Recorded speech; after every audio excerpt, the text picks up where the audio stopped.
ادب سرائے، صفحات سے سماعت تک۔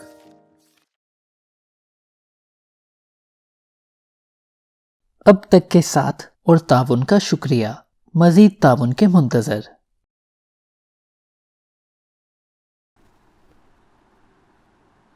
ادب سرائے، The One Thing، پارٹ 4، جو ران کوڈ بتاتا ہے۔ سن 1930 کی دہائی کے اواخر میں جنرل موٹرز کے اعلیٰ انتظامی عہدیداران کی ایک جماعت نے ایسا حیرت انگیز انکشاف کیا جس نے ایک شاندار کامیابی کا دروازہ کھول دیا۔ ان کے ایک کارڈ ریڈر ابتدائی کمپیوٹرز کے لیے ان پٹ آلات نے لا یعنی الفاظ تخلیق کرنے شروع کر دیے۔ جب وہ خراب مشینوں کا معائنہ کر رہے تھے، ٹامک ٹوئیاں مارنے کے دوران انہوں نے کوڈز فاش کرنے کا ایک ایسا طریقہ تلاش کیا۔ اس زمانے میں یہ ایک بہت بڑا کارنامہ تھا، چونکہ خفیہ پیغامات یا کوڈ فاش کرنے والی جرمن مشینیں انگما پہل دوسری جنگ عظیم کے دوران سامنے آئیں۔ خفیہ پیغامات کی تشکیل اور خفیہ پیغامات کو فاش کرنے کا عمل اعلیٰ ترین قومی سیکیورٹی کا متقاضی تھا۔ جنرل موٹرز کے اعلیٰ انتظامی عہدیداران فوری طور پر اس امر کے قائل ہو گئے کہ ان کی اتفاقیہ دریافت ناقابل تسخیر ہے، لیکن ایک مغربی ملک سے تعلق رکھنے والا ایک ماہر جو اس وقت وہاں موجود تھا، اس نے اظہار اختلاف کیا۔ اس نے کوڈ فاش کرنے پر مبنی طریقہ تلاش کرنے کو اپنے لیے ایک چیلنج سمجھا۔ وہ دن رات کام کرتا رہا، پھر اگلی صبح 3 بجے تک اس نے کوڈ فاش کرنے کا طریقہ تلاش کر لیا۔ اس کا نام جوزف ایم جوران تھا۔ بعد ازاں جوران نے اس واقعے کو ایک اور بڑے خفیہ پیغام کو فاش کرنے اور سائنس و کاروبار کے لیے اس بہترین خدمات کے لیے نقطۂ آغاز کیا۔ ڈسائفر کی اس کوشش میں کامیابی کے نتیجے میں جنرل موٹرز کے ایک اعلیٰ عہدیداران نے اسے انتظامی معاوضہ کے ضمن میں کی گئی تحقیق پر نظر ثانی کا کام سونپا۔ اس کے بعد ایک ایسا فارمولا وجود میں آیا جسے ایک اطالوی ماہر معیشت ولفریڈ وپارٹیو نے وضع کیا تھا، جو بہت کم مشہور تھا۔ 19ویں صدی میں پاریٹو نے اٹلی میں آمدن کی تقسیم کے لیے ایک حسابی طریقہ تحریر کیا، جس کے مطابق 80% زمین 20% افراد کی ملکیت میں تھی۔ اس سے مراد یہ تھی کہ آمدن برابر تقسیم نہیں ہوتی تھی۔ اس کے مطابق یہ آمدن ایک انتہائی جانے پہچانے طریقے کے مطابق مرتکز کر لی جاتی تھی۔ کوالٹی کنٹرول کے بانی کے طور پہ جوران نے یہ مشاہدہ کیا تھا کہ محض چند نقائص بہت سی خامیوں کی وجہ ثابت ہوتے ہیں۔ یہ عدم توازن نہ صرف اس کے تجربے کے لیے درست ثابت ہوا، بلکہ اسے یہ شبہ بھی ہوا کہ یہ ایک آفاقی اصول بھی ہو سکتا ہے، اور جو کچھ پاریٹو نے دریافت کیا تھا اس کے گمان سے بھی کہیں عظیم ثابت ہو سکتا تھا۔ اپنی بہترین کتاب کوالٹی کنٹرول ہینڈ بک لکھتے ہوئے جوران چند اہم چیزیں اور بہت سی غیر اہم چیزیں کے تصور کو ایک مختصر نام دینا چاہتا تھا۔ اس کے بنائے ہوئے خاکوں میں سے ایک کو Pareto's principle of unequal distribution, Pareto کا اصول برائے غیر مساوی تقسیم کہا جاتا ہے، جبکہ ایک اور نظریے کو جورانز رول کا قانون بھی کہا جا سکتا ہے، لیکن اس نے اس نظریے کو پاریٹوز پرنسپل کا نام دیا۔ پاریٹو کا اصول جس طرح نام سے ظاہر ہوتا ہے اسی قدر سچا ہے جس قدر سچا کشش ثقل کا قانون ہے، لیکن پھر بھی بہت سے لوگ اس کی اہمیت و افادیت کا مشاہدہ کرنے میں ناکام رہتے ہیں۔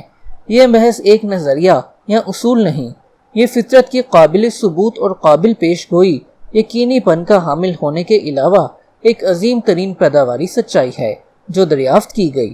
رچرڈ کوش نے اپنی کتاب دی پرنسپل 80-20 کا اصول میں یہ بیان کیا ہے۔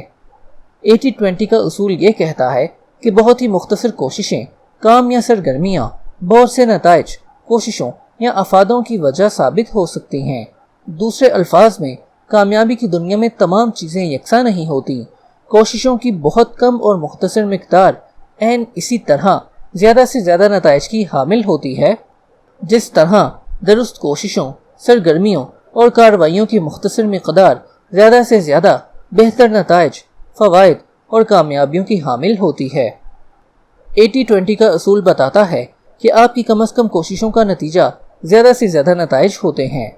پاریٹو انتہائی واضح انداز میں ہمیں بتاتا ہے کہ آپ کی زیادہ سے زیادہ خواہشات آپ کی کم از کم کوششوں کا نتیجہ ہوتی ہیں۔ غیر معمولی نتائج چند اور مختصر عملی حکمت عملیوں سے وجود میں آتے ہیں۔ تعداد میں الجھ کر نہ رہ جائیے۔ پاریٹو کی تحقیق عدم مساوات کے متعلق ہے، اور اگرچہ اکثر اسے 80-20 کی شرح سے بیان کیا جاتا ہے، جبکہ عملی طور پر مختلف نسبتیں اختیار کر سکتی ہے۔ انفرادی حالات کے مطابق یہ بہت آسانی سے 90-20 ہو سکتی ہے، جہاں آپ کی 90% کامیابی آپ کی 20% کوششوں کا نتیجہ ہوتی ہے، یا پھر 70-10 یا پھر 65/5۔ لیکن یہ امر ذہن نشین کر لیں کہ یہ تمام شرح بنیادی طور پر ایک ہی اصول کی تابع ہیں۔ جولان نے اپنی بصیرت سے یہ مشاہدہ کیا تھا کہ ہر چیز یکساں اہمیت کی حامل نہیں ہوتی، کچھ چیزیں دوسروں کی نسبت کہیں زیادہ اہمیت کی حامل ہوتی ہیں۔ میری پیشہ ورانہ زندگی میں 80-20 کا اصول کامیابی کا انتہائی اہم رہنما عنصر رہا ہے۔ چند ایک نظریات نے مجھے بہت زیادہ نتائج فراہم کیے۔ کچھ گاہک دوسروں کی نسبت بہت زیادہ اہم تھے۔ افراد کی بہت کم تعداد میرے کاروبار کی کامیابی کا سبب ثابت ہوئی، اور مختلف سرمایہ کاریوں کی وجہ سے میری جیب بہت بھاری ہو گئی۔ میں جہاں بھی گیا غیر مساوی تقسیم کا نظریہ اور اصول ہی غالب تھا، اور یہ اصول میری زندگی میں جس قدر زیادہ موجود رہا، میں نے بھی اس پر زیادہ سے زیادہ توجہ مرکوز کی، اور جس قدر زیادہ میں نے اپنی توجہ مرکوز کی، یہ اسی قدر میری زندگی میں ابھر کر سامنے آیا۔ بالآخر میں نے یہ سوچنا ہی چھوڑ دیا کہ یہ محض اتفاق ہو سکتا ہے، اور میں نے اس اصول کا اطلاق کامیابی کے ایک ایسے مطلق اصول کی حیثیت سے کرنا شروع کر دیا کہ اس نے نہ صرف میری زندگی میں بہتری پیدا کی، بلکہ اپنے ساتھیوں کے ساتھ میرے کام میں بھی بہتری پیدا کی، اور اس کے نتائج بہت ہی غیر معمولی تھے۔ پاریٹو کی انتہائی حد۔ اس وقت جو کچھ میں کہہ رہا ہوں، پاریٹو نے یہ سب ثابت کیا ہے، لیکن اس میں محض ایک نقص ہے۔ وہ زیادہ دور نہیں جاتا، لیکن میں مزید آگے جانا چاہتا ہوں۔ میں چاہتا ہوں کہ آپ پاریٹو کے اصول کو انتہا تک لے کر جائیں، قطع نظر اس کے کہ آپ کتنے کام شروع کرتے ہیں۔ آپ اپنے کاموں کی فہرست ایک کام تک محدود کر سکتے ہیں۔ میں چاہتا ہوں کہ آپ اپنے کاموں کو 20% محدود کر کے اپنے کاموں کی فہرست کو مختصر کر لیں، اور پھر میں یہ بھی چاہتا ہوں کہ آپ اپنے کاموں کی فہرست کو مزید اتنا محدود کر لیں کہ آپ کو واحد اہم ترین کام معلوم ہو جائے۔ 80-20 کا اصول کامیابی کے لیے پہلا لفظ ہے، لیکن آخری نہیں۔ جس چیز کا پاریٹو نے آغاز کیا تھا، آپ کو اسے انجام تک پہنچانا ہی ہوگا۔ کامیابی کا تقاضا ہے کہ آپ 80-20 کا اصول اپنائیں، لیکن یہ آپ کی آخری منزل نہیں۔ اسی اصول کی پابندی جاری رکھیں۔ در حقیقت آپ 20% کا 20% اور پھر اس کا 20% اس وقت تک حاصل کر سکتے ہیں جب تک آپ واحد انتہائی اہم کام تک نہیں پہنچ جاتے۔ کسی بھی کام، مقصد یا ہدف کی قطعی اہمیت نہیں۔ اپنے کاموں کی جس قدر طویل فہرست سے آپ چاہیں آغاز کریں، لیکن ایک ایسا انداز فکر اپنائیں جس کے ذریعے آپ اپنے کاموں کی فہرست مختصر سے مختصر ترین کرنے کے ذریعے چند اہم اور قابل ترجیح امور کا انتخاب کر سکیں، اور یوں آپ اپنے لیے واحد مقصد و ہدف کو اپنی منزل بنا سکیں۔ واحد مقصد، واحد حکمت عملی اور واحد چیز۔ سن 2001 میں نے اپنی انتظامیہ کے اہم ارکان کا ایک اجلاس طلب کیا۔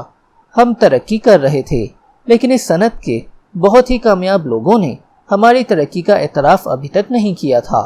میں نے اپنی انتظامیہ کے ارکان کے سامنے یہ چیلنج رکھی کہ صورتحال کو قابو کرنے کے لیے 100 طریقے تلاش کیے جائیں۔ یوں ایک پورے دن کے بعد ہم نے فہرست تیار کی۔ اگلے اجلاس میں ہم نے اس فہرست کو مختصر کیا، جو 10 طریقوں پر مشتمل تھی، اور پھر بعد ازاں ہم نے محض ایک طریقے کا انتخاب کر لیا۔ جس طریقے کا ہم نے انتخاب کیا تھا وہ یہ تھا کہ میں ایک ایسی کتاب لکھوں کہ کس طرح ہم اپنی صنعت میں کامیاب ترین کھلاڑی بن سکتے ہیں۔ یہ طریقہ کارگر ہوا۔ 8 برس بعد یہ واحد کتاب نہ صرف بہترین فروخت ہونے والی کتاب بن چکی تھی، بلکہ اس کے بعد بھی کتابوں کا ایک ایسا سلسلہ شروع ہوا جن کے 1 ملین سے زائد نسخے فروخت ہوئے۔ تقریباً 1 ملین لوگوں سے منسلک صنعت میں محض واحد چیز نے ہمارے تاثر کو ہمیشہ کے لیے تبدیل کر دیا۔ اب دوبارہ رک جائیں اور تقابل کریں۔ 100 تصورات میں سے ایک کا انتخاب۔ یہ پاریٹو کا نظریہ انتہا ہے۔ یہ انداز فکر بہت شاندار ہے، لیکن یہ انداز فکر مختصر ترجیحات کی اپنائیت پر بھی مشتمل ہے۔ اس سے مراد یہ ہے کہ کاروبار میں ترقی اور کامیابی کے لیے حقیقی اور زوردار انداز میں واحد حکمت عملی واحد چیز کا اطلاق کیا جائے، لیکن اس کا اطلاق محض کاروبار پر ہی نہیں ہوتا۔ اپنی 40ویں سالگرہ پر میں نے گٹار سیکھنا شروع کیا اور فوراً ہی مجھے معلوم ہو گیا کہ میں گٹار کی مشق کے لیے محض 20 منٹ مختص کر سکتا ہوں۔ یہ زیادہ نہیں تھا، اس لیے مجھے یہ معلوم ہو گیا کہ جو کچھ میں نے سیکھا ہے اسے مجھے مختصر کرنا ہوگا۔ میں نے اس ضمن میں اپنے دوست عظیم گٹارسٹ ایرک جانسن سے مشورہ طلب کیا۔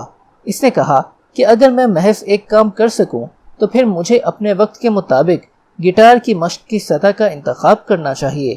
لہٰذا میں نے اس کے مشورے پر عمل کیا اور گٹار کی مشق کے لیے مائنر بلو اسکیلز کا انتخاب کیا۔ اس وقت مجھے معلوم ہوا کہ اگر میں یہ اسکیل سیکھ لوں تب میں ایرک کلپٹن سے لے کر بلی گبنز جیسے عظیم گٹارسٹ کی مانند تنہا گٹار بجا سکوں گا، اور پھر حتیٰ کہ میں ایرک جانسن کی طرح گٹار بجا سکوں گا۔ گٹار سیکھنے کے لیے یہ اسکیل میرے لیے واحد حکمت عملی بن گئی اور اس دنیا میں راک اینڈ رول کے دروازے مجھ پر کھول دیے۔ کامیابی کے لیے کوشش میں عدم مساوات آپ کی زندگی کے ہر شعبے میں موجود ہے، بشرط یہ کہ آپ اپنی زندگی پر نظر ڈالیں۔ اگر آپ اس اصول کا اطلاق کر لیں، آپ پر کامیابی کے دروازے کھل جائیں گے۔ جو ہر اس چیز میں موجود ہوتی ہے جو آپ کے لیے اہمیت کی حامل ہو۔ عام طور پر آپ کی زندگی میں چند ایسی چیزیں ضرور ہوتی ہیں جو باقی چیزوں سے کہیں زیادہ اہم ہوتی ہیں، اور ان میں ایک چیز یقینی طور پر آپ کے لیے انتہائی اہمیت کی حامل ہوگی۔ اس تصور کو اپنانا ایسا ہی ہے کہ جیسے ہاتھوں میں ایک طلسمی قطب نما موجود ہو۔ جب بھی آپ محسوس کریں کہ آپ بھٹک گئے یا راستہ بھول گئے ہیں، آپ اسے نکال کر خود کو یہ یاد دہانی کرا سکتے ہیں کہ آپ کے لیے انتہائی اہم چیز کون سی ہے۔ اہم تصورات۔ مصروفیت اختیار نہ کریں۔ مصروف نظر آنے پر توجہ مرکوز نہ کریں، بلکہ اس امر پر توجہ مرکوز کریں کہ آپ کی مصروفیت کامیابی، افادہ اور بہتر نتائج کی حامل ہو۔ ایک مخصوص دن کے لحاظ سے اپنے لیے انتہائی اہم امور کا انتخاب کریں۔ اپنے حتمی ہدف کی تلاش کے لیے مسلسل کوشش کریں۔ جب آپ یہ معلوم کر لیں کہ حقیقتاً آپ کے لیے کیا چیز اہم ترین ہے تو اس وقت تک اپنی کوشش ترک نہ کریں جب تک آپ کو یہ معلوم نہ ہو جائے کہ آپ کے لیے واحد اہم چیز کون سی ہے۔ اس طرح آپ اپنی کامیابی کی انتہائی فہرست تک پہنچ جائیں گے۔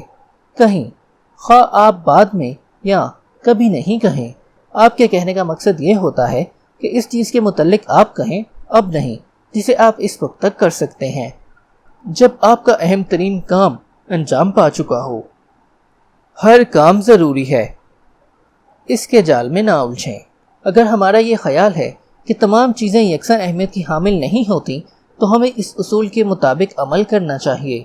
ہمیں اس تصور میں نہیں الجھ جانا چاہیے کہ ہمیں ہر کام کرنا ہے۔ ہمیں چیزوں کو جانچنے کے کھیل کے جال میں نہیں الجھنا چاہیے جو کبھی بھی جیت کا باعث نہیں ہوتا۔ سچ تو یہ ہے کہ تمام چیزیں یکساں نوعیت اور اہمیت کی حامل نہیں ہوتی، اور جیت، کامیابی اس وقت حاصل ہوتی ہے جب ہم یہ فیصلہ کر لیتے ہیں کہ ہمارے لیے اولین ترجیحات کیا ہیں۔ بعض اوقات یہ پہلا کام ہوتا ہے جسے آپ انجام دیتے ہیں، اور بعض اوقات آپ صرف یہی کام انجام دیتے ہیں، لیکن اس اصول میں کوئی کلام نہیں کہ اہم ترین کام کی انجام دہی ہمیشہ اہم ترین چیز ہوتی ہے۔ ادب سرائے۔